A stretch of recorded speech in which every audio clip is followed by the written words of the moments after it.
В этом видео я продолжу ныть про свой искрометно успешный опыт по смене профессии на игровую индустрию, чтобы вы имели об этом хоть какое-то представление и были морально готовы к невероятному молниеносному успеху. Итак, мне нужно сделать свою собственную игру.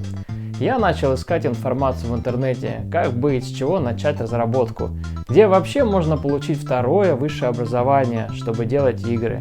К слову, это было около 4 лет назад. Сейчас уже есть гораздо больше онлайн-курсов и даже несколько учебных заведений. Но ситуация с профессиональным высшим образованием в области разработки игр в России, на мой взгляд, и сейчас все так же туманна.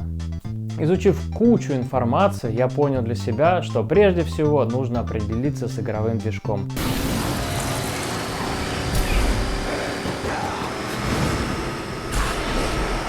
То есть, проще говоря, с программой, где собирается вся игра по кусочкам. Слава богу, сейчас делать игры гораздо проще, чем лет 20 назад, когда не были доступны коммерческие игровые движки.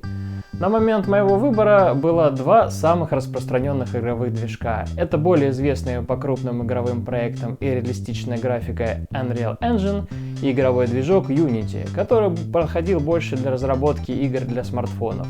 Я выбирал по принципу того, что Unity был бесплатный и то, что я хотел делать игры для смартфонов, так как портативные игровые устройства — это моя прелесть. Пойдем, я тебе батареечки поменяю. Картридж Дуна. На данный момент картина с игровыми движками для меня стала более ясной. И в моем понимании Unreal Engine использует в основном крупные игровые студии для разработки больших высокобюджетных игровых проектов с крутой реалистичной графикой. Их еще называют игры уровня AAA. И вроде как Unreal теперь тоже бесплатный. На Unity также можно делать игры с крутой реалистичной графикой, но все же он больше заточен для разработки игр для смартфонов и прочих мобильных устройств с невысокой производительностью, где требуется хорошая оптимизация. Но также оба этих движка используют не только для создания игр, но и в киноиндустрии, архитектурном и промышленном дизайне и так далее.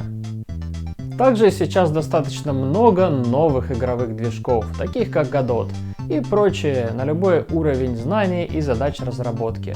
Ну и стоит упомянуть, что некоторые игровые студии создают свои собственные оригинальные игровые движки, доступ к которым, разумеется, есть только у них. Окей, с движком я определился, теперь настало время искать курсы. Онлайн-курсы по разработке уже тогда были доступны и можно было выбрать. Но я хотел именно ходить на курсы, занимаясь офлайн, так как, мягко говоря, я не считаю себя усидчивым человеком. Точнее даже сказать, я просто топ.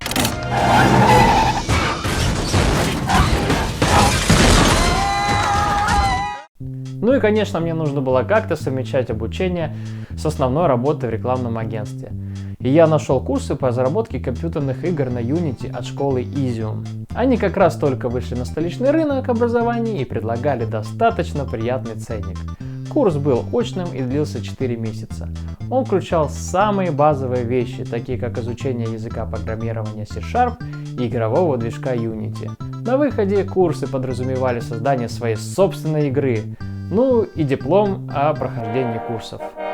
Ну все, мяч в корзине, птичка в клетке. Я полон энтузиазма. Я купил новый мощный игровой ноутбук для разработки. Ведь моя первая игра скоро будет готова. Или нет?